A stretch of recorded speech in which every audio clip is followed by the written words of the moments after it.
quiero conversar, que todos conversemos con Dante Avaro, que es investigador del CONICET. Dante, ¿cuántos años hace que sos investigador? Pocos, relativamente, hace del 2013. Antes viví fuera y hice otras cosas. ¿Dónde viviste? Viví en México, donde más tiempo viví. ¿Sos cordobés? Soy cordobés de nacimiento. No hay vuelta. Tiene No hay la vuelta. tonada, se le No la nota. perdiste la tonada. No se pierde. Hay cosas que no se pierden, de verdad. Vale, y esa es pero- una. Si vos tuvieras que presentarte, vos sos Sí. investigador del CONICET, ahora, Sí. ¿qué sos? ¿Filósofo? Estudié filosofía, estudié economía y ciencia política.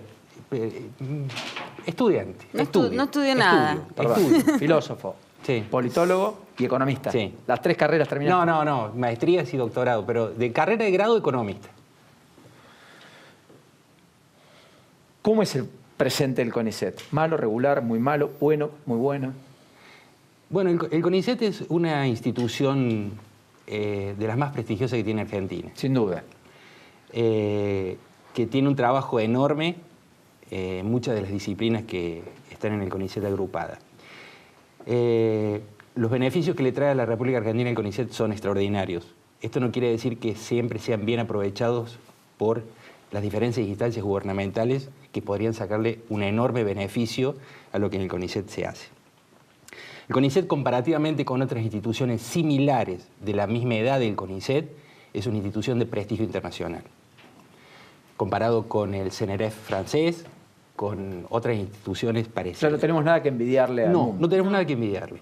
Y al igual que el INTA es otra de las grandes instituciones de investigación y de extensión en Argentina que son ejemplo internacional. Ahora, ¿cómo es el presente? Y el presente me parece que es complicado porque el CONICET creció mucho y las autoridades no tomaron previsiones de cómo se iba a financiar ese crecimiento a futuro.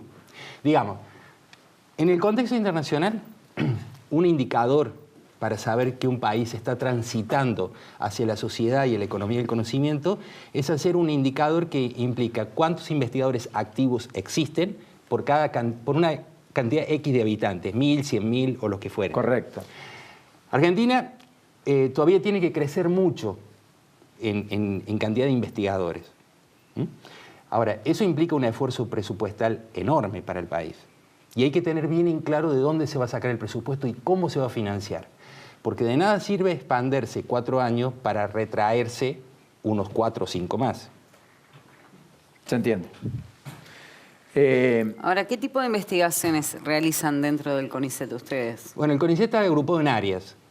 Digamos, para simplificar, digamos que está el área de las ciencias y el área de las ciencias sociales o humanidades. Digamos, esas serían como las dos grandes estructuras.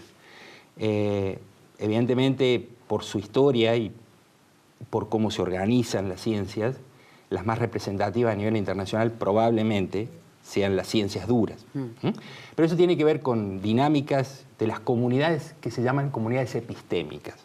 Cómo se compite, cómo se estructura el conocimiento y, digamos, las trayectorias laborales también, ¿no? ¿Hay simbiosis de la ciencia con el aparato productivo? ¿Hay correlación o no lo hay? Bueno, hasta el año 2000, fines del siglo pasado, digamos, la simbiosis era escasa. Uno de los grandes logros de los 3 periodos presidenciales del kirchnerismo, digámoslo así, es que hubo un acercamiento inusual, diría yo, y potente entre la industria y la ciencia. Las universidades se acercaron más a la industria, o al menos hay un discurso en las universidades más proclive a acercarse al aparato productivo. Eso ya es una ganancia en sí misma, que hay que fortalecer, sin duda.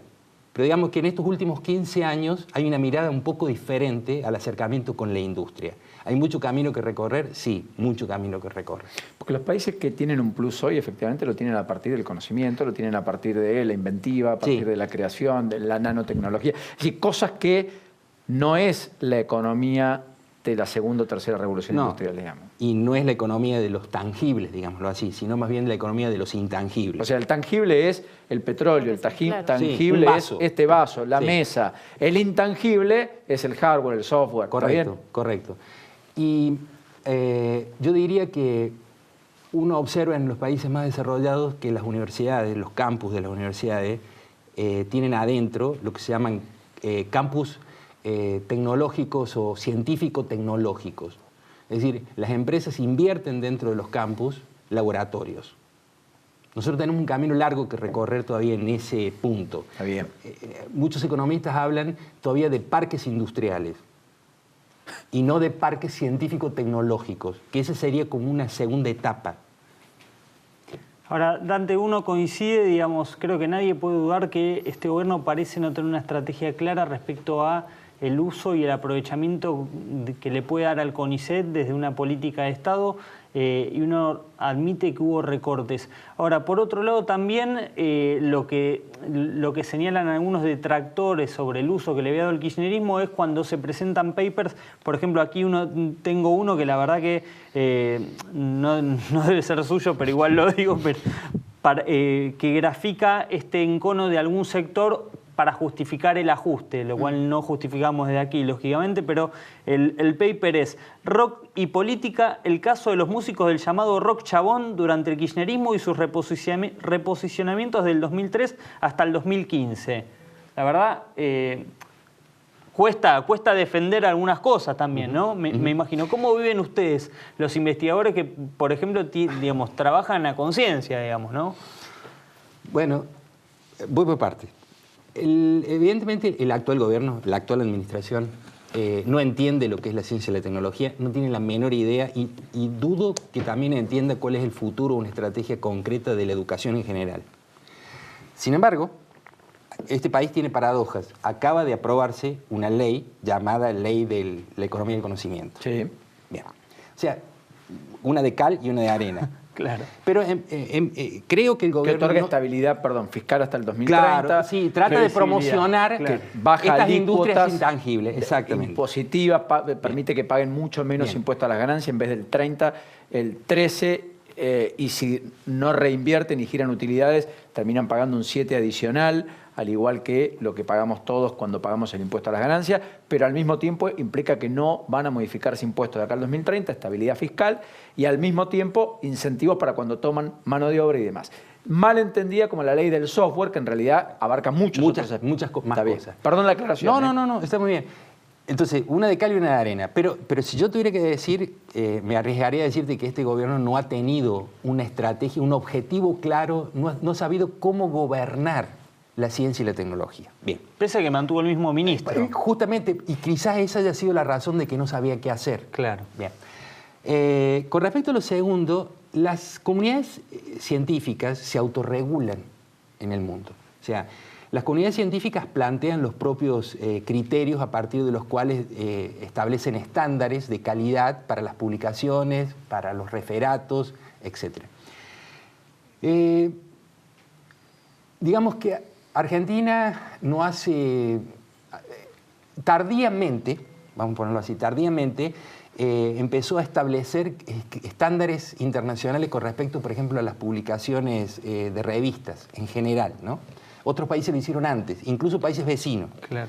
Entonces, me parece que hay un problema ahí de maduración de la comunidad epistémica. De la calidad. Sí, del control y de los estándares. Pero varía mucho, para ser justos, varía mucho entre comunidades epistémicas y comunidades epistémicas. Y también hay que entender de que en las universidades se produce conocimiento de múltiples maneras. Entonces, las universidades tienen interacciones de múltiples formas con las comunidades, a través de la extensión, de la divulgación. Entonces, en fin.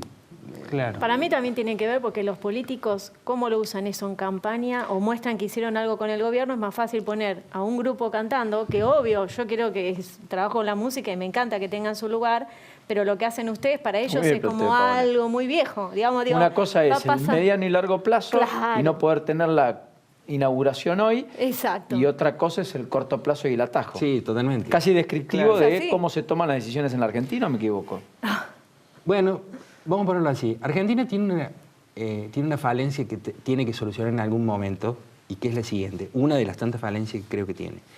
Nosotros deberíamos de tener un Estado que garantice el diseño de políticas públicas con cierta calidad y cierta evidencia. Pero al mismo tiempo, una buena estructura de evaluación de las políticas públicas. Es decir, qué da resultado y qué no da resultado. En la medida que nosotros no establezcamos eso con algún criterio intersubjetivo compartido, va a ser lo que yo digo versus lo que tú dices. Y ahí no nos vamos a poner de acuerdo nunca. Entonces, por eso es importante la evidencia. Entonces, y este marco de las políticas públicas, entendida de esa manera, no como razón de Estado, sino como política pública, de ponernos de acuerdo sobre la evidencia intersubjetivamente compartida, qué da resultado y qué no da resultado con respecto a qué objetivo. Y que no cambie con un gobierno Claro, u otro, porque si esa no, sería la misma claro, lo que línea. usted decía, 4 años y después vuelve Viene para otro con atrás otra y después historia. para adelante. ¿Hubo mucho cambio entre el kirchnerismo y el macrismo dentro de lo que es el CONICET? El presupuesto, creo, Claro. que es la clave de todo, Sí. porque en realidad las autoridades no cambiaron mucho. Ahora hay que ver qué tipo de presión recibieron las autoridades desde el gobierno. Eso yo no lo sé. ¿No? Pero sí se han descontinuado esquemas de financiamiento o programas. Por ejemplo, este gobierno evidentemente no le prestó la atención suficiente a la repatriación, que fue un programa estrella del anterior gobierno, y digamos que ha sido un buen programa, es un buen programa repatriar investigadores. Está bueno. Usted, de hecho, es uno de los Es que un se repatriado, sí. Yo soy 2013. repatriado en el 2013. ¿Se arrepintió o no? No, porque las cuestiones por las cuales yo ¿Se vine arrepintió? fueron Míreme, personales. ¿no? Ah. Y en las cuestiones personales es difícil que uno pueda hacer este esquema de arrepentirse o no, porque entran a jugar otras Sí, variables. y que no es el dulce de leche o la carne. No, exactamente. ¿Está haciendo alguna investigación en este momento? Bueno, acabo de terminar un texto que espero que salga pronto a la luz, que es sobre el financiamiento de la democracia, más que de los partidos políticos. ¿Cómo se financia la política en general democrática? ¿No? Muy interesante. ¿Y está de acuerdo con esta ley que salió de financiamiento? No estoy de acuerdo, y lo que creo que... Eso lo trajo hasta acá porque hablamos de eso en radio. Es y cierto. efectivamente fue muy atractivo escucharlo. Escuchen, porque a mí particularmente me resultó curioso, porque uno, mientras yo lo escuchaba, decía, a veces uno tiene que entender que también uno tiene múltiples prejuicios y por lo tanto escuchar al otro que dice algo disonante, a uno le tiene que hacer prestar más Exacto, atención. claro. No levantarse de la mesa y Me irse, voy, porque decir, sí. no Sí. comparto. ¿Me explico? ¿Puede contar cuál es su idea? Yo pienso, a ver, la ley esta que sale ahora es un avance de lo que teníamos. Yo creo que es un avance. Hay cosas que se avanzaron. Sin embargo, sigue teniendo el mismo problema, y yo le decía a Paulino que la ley en alguna medida se sigue mordiendo, es un perro que se sigue mordiendo la cola. ¿Por qué? Porque las personas que tienen, las instancias que tienen que vigilar, monitorear cómo se gasta el dinero, a quien los políticos tienen que rendirle cuenta a través de los partidos, sigue siendo la misma Cámara Electoral que está actualmente. Solamente Claro. que ahora le ponen 8 plazas extras para auditores. Exacto. Pero quien va a vigilar es la misma instancia que vigila ahora. Y el problema para mí está en la arquitectura de quien vigila. El diseño de quien vigila es lo que hay que cambiar. Porque ¿cómo considera que debería ser? Yo considero que debe de tener una participación mucho más relevante e importante de ciudadanos a pie. Ciudadanos a pie. Hay muchos esquemas para hacer esto. Pueden ser ciudadanos a pie, extrapartidarios con apoyo de partidos, pueden ser expertos con apoyos de partidos, pueden ser ciudadanos sorteados, por ejemplo, Algo a así través de tipo una como lotería. fiscales. Está Tendrían que bueno ser tipo eso. fiscales. A ver, el trabajo pueden ser, en este trabajo de la fiscalización tiene como 2 niveles. Un nivel que tiene que ver con el expertise, evidentemente auditores, que sepan encontrar errores, etcétera, etcétera. Pero hay un nivel que es de la propia socialización política, es decir, de una discusión política, no solamente de si violó o no violó tal artículo, si presentó el comprobante de tal manera. Socializar, es decir, dar a conocer en la esfera pública un asunto que es de todos y no ocultarlo. Ahora, ¿consultaron a especialistas en la materia a la hora de sacar esta ley? Porque la política tiende a cubrirse todo el tiempo. Por eso esta ley fue una de las que más consenso obtuvo, un año que no se consigue consenso para nada. Digamos. Evidentemente, la ley le cayó bien a Cambiemos, al PJ, al kirchnerismo, al Frente Renovador, a todos. Se votó con mucho consenso. Y lo que usted plantea es una cuestión técnica que requiere de gente que implicaría la inclusión de gente apolítica partidaria, Sí.